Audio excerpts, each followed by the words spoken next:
Imagine a man sitting in a cold, drafty room in London.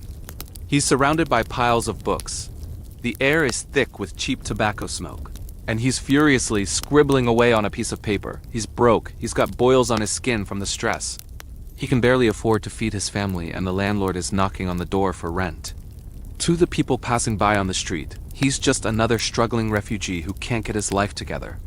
But that guy in that messy room is writing down ideas that are going to topple empires, start revolutions, and completely change how every single one of us lives our lives today. He's trying to figure out why the world is so unfair, and more importantly, what to do about it. This isn't a story about a statue or a villain. It's the story of a messy, brilliant, and angry human being. Hello everyone. Today, we're going to walk through the life of a man whose name you definitely know, but whose actual life is often buried under a mountain of arguments and history books. We are talking about the beard, the myth, the man, Karl Marx. Now, when we think of Marx, we usually think of the Soviet Union, or red flags, or intense political debates. But before all of that, he was just a boy growing up in a quiet town in Germany. The story starts in 1818 in Trier. It's a beautiful little place. Lots of vineyards and old Roman ruins. Karl wasn't born into poverty. His father, Heinrich, was a successful lawyer. But there was already a bit of tension in the air. You see, Karl's family was Jewish. His grandfather was actually a rabbi. But back then, if you wanted to have a career in law or civil service in Prussia, being Jewish was a legal dead end. So practically overnight, his father converted to Christianity. Not because he saw the light, but because he wanted to keep his job. Young Karl watched this. He learned early on that principles are nice, but the economic reality, the need to put food on the table and keep a job, that is what actually dictates your life. That's a lesson that would stick with him forever. As a teenager, Marx wasn't exactly a revolutionary.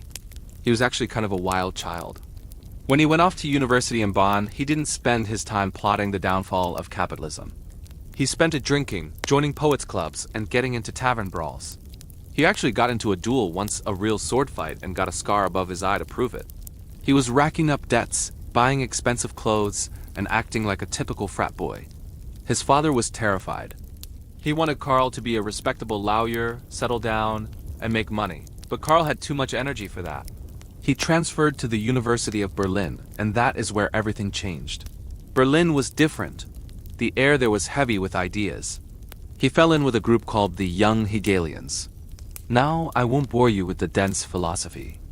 But basically, these guys spent all night in smoky bars arguing that religion and the government were just tools used to control people. Marx loved it. He realized that he could use his brain as a weapon. He swapped his law books for philosophy and started writing things that made the government very nervous. By the time he was in his early 20s, he realized the university life wasn't for him. Mostly because the Prussian government started firing his mentors for having dangerous ideas.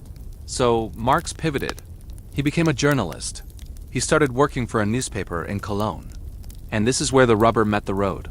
He wasn't just talking about abstract ideas anymore. He was writing about real people. He wrote about local peasants who were being arrested for gathering fallen wood in the forests. The rich landowners said that picking up a stick from the ground was theft. Marx looked at that and said, "Wait a minute, that's insane. The law is just protecting the rich and crushing the poor." This was his first taste of class struggle. It wasn't a theory. It was happening right in front of him. He got so good at criticizing the government that they did what authoritarian governments always do. They shut down his newspaper. So Marx was unemployed, blacklisted, and technically an enemy of the state. What does a young man do in that situation? Well, he got married. He married his childhood sweetheart, Jenny. She was actually from a noble family, which is kind of ironic. She was a baroness, technically. She left her comfortable life to run away with this unemployed radical. That's true love, or true madness, depending on how you look at it. They moved to Paris in 1843. If you wanted to be a revolutionary in the 19th century, Paris was the place to be. It was the capital of radical ideas. And it was in a cafe in Paris that the most important moment of Marx's life happened. He met a guy named Friedrich Engels. Now, we need to talk about Engels. Usually, in history, you have the lone genius. But the philosophy of Karl Marx simply doesn't exist without Friedrich Engels. They were the ultimate odd couple. Marx was the messy, brooding intellectual who was terrible with money. Engels was a sharp-dressed, wealthy heir to a textile factory. He liked fox hunting and drinking expensive wine. He was literally a capitalist. But Engels hated the system that made him rich. He had just come from Manchester, England, where he saw the factories firsthand. He told Marx, "Look, you're thinking about this philosophically, but I've seen the reality. I've seen children with their spines bent from working 16 hours a day. I've seen people coughing up their lungs in the mills." Engels brought the data. Marx brought the theory. They realized they were finishing each other's sentences. They decided right then and there to team up. And honestly, thank goodness for Marx that they did, because Engels would basically pay Marx's rent for the rest of his life. Together, they joined a secret group called the League of the Just. It sounds like a superhero team, but it was really just a bunch of angry tailors and workers who wanted to overthrow the government. They asked Marx and Engels to write a manifesto for them. They wanted a mission statement. So in 1848, amidst a haze of cigar smoke and cheap wine, they wrote the Communist Manifesto. Now, this is a tiny little booklet. You can read it in an hour, but it packs a punch. It opens with that famous line, "A specter is haunting Europe." It basically said that all of history is just a fight between the people who own stuff and the people who work for them. And it predicted that the workers, the proletariat, would eventually get tired of being exploited and take over. The timing was impeccable. Just weeks after they published it, Europe exploded. The revolutions of 1848 broke out. France, Germany, Italy, Austria people were in the streets, building barricades, fighting the monarchies. Marx and Engels thought, this is it, it's happening. Marx rushed back to Germany to join the fray. He started another newspaper. He was printing radical ideas in red ink. He was calling for the workers to unite, but it failed. The armies of the kings and emperors were too strong. The revolutionaries were disorganized. The uprisings were crushed. Marx was put on trial, acquitted, but then kicked out of the country again. He was expelled from Germany, then kicked out of France, then kicked out of Belgium. He was running out of countries. There was only one place left that would take him, London. So, in 1849, Marx and his family crossed the English Channel. They thought it would be a temporary stay. It turned out to be the rest of his life. This is the part of the story that isn't romantic. London was the heart of the industrial world, but for the Marx family, it was a living hell. They lived in Soho, which back then wasn't a trendy place with coffee shops. It was a slum. They lived in 2 small rooms. It smelled terrible. There was disease everywhere. They were devastatingly poor. There were weeks where Marx couldn't leave the house because he had pawned his coat and shoes to buy food. He had to hide from the debt collectors. He famously used the pseudonym A. Williams when the butcher came knocking for payment. The tragedy struck hard. 3 of his children died in that apartment. They died because of the cold, the lack of good food, and the bad conditions. When his son Edgar died in his arms, Marx was absolutely broken. He wrote to Engels saying that he finally understood what real suffering was. This is important because when we ask, was Karl Marx right?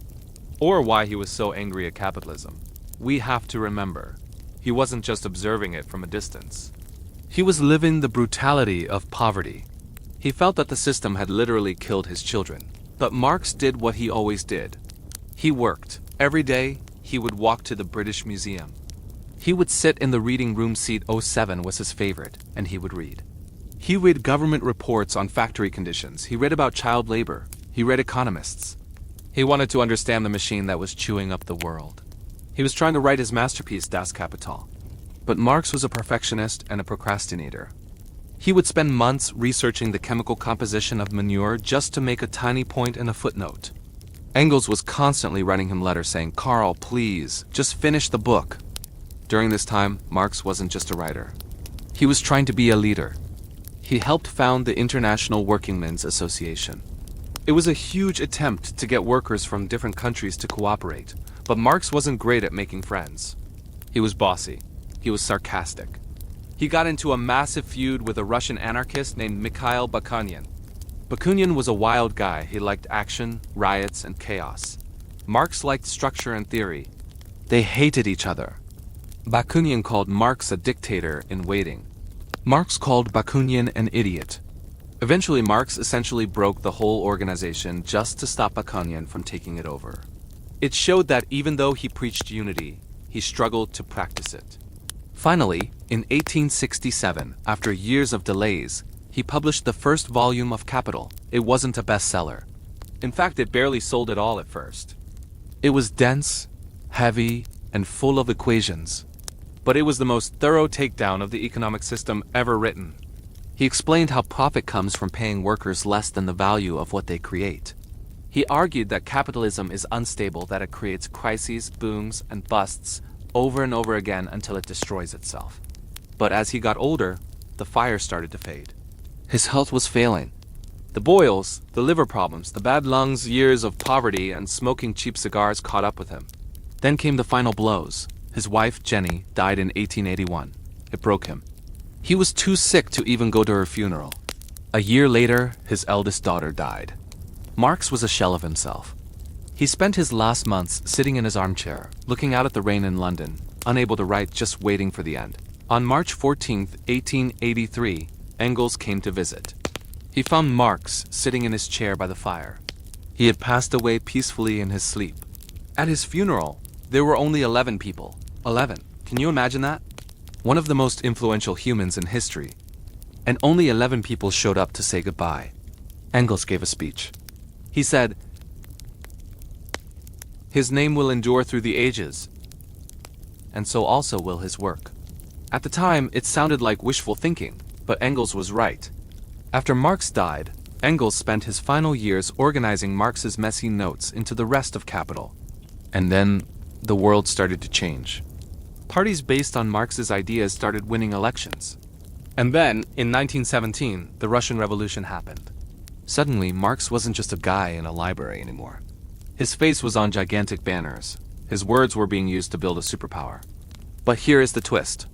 The revolution didn't happen in a rich, industrial country like Marx predicted. It happened in Russia, a poor farming country. And the regimes that rose up using his name, the Soviet Union, Mao's China, they turned into dictatorships. They used his theories to justify terrible things that Marx, who hated censorship and loved arguing, probably would have been horrified by. He once famously said, "All I know is that I am not a Marxist," because he hated how people were twisting his ideas even while he was alive. So where does that leave us today? In the 21st century, Marx has made a weird comeback. In 2008, when the global financial crisis hit and banks collapsed, people started buying Das Kapital again. They looked at the growing gap between the rich and the poor, the instability of the markets, and the feeling that we are all just running on a hamster wheel. And they thought, hey, this old guy with the beard actually predicted some of this. Think about the gig economy today. We have people working on apps with no job security, earning money for a platform they have no control over. That is exactly the kind of alienation Marx talked about. He wrote about how capitalism turns everything into a commodity, even our time, even our attention. If he saw TikTok or Instagram today, he'd probably say, "See? I told you everything would be sold." Marx wasn't right about everything. He underestimated how adaptable capitalism is. He didn't foresee the rise of the middle class in the West, or how technology would improve living standards for many. But his core question remains the elephant in the room. Who benefits from the work we do? And is there a better way to organize our world? He was a man who loved his family deeply but forced them to live in squalor for his work. He was a champion of the working class who never really worked a manual job in his life. He was a brilliant philosopher and a difficult person. Whether you love him or hate him, you can't ignore him. He forced the world to look in the mirror and ask hard questions about money, power, and justice. And those questions are still keeping us up at night. So the next time you hear about a strike or read about a billionaire going to space while their workers struggle, remember the grumpy guy in the British Museum. He's still whispering in our ear. If you enjoyed this deep dive into history and want to explore more stories about the people who shaped our world, please do me a huge favor. Hit that like button, it really helps the channel, and subscribe to The Sleeping Historian. We have so many more stories to wake up to. Thanks for watching, and I'll see you in the next one.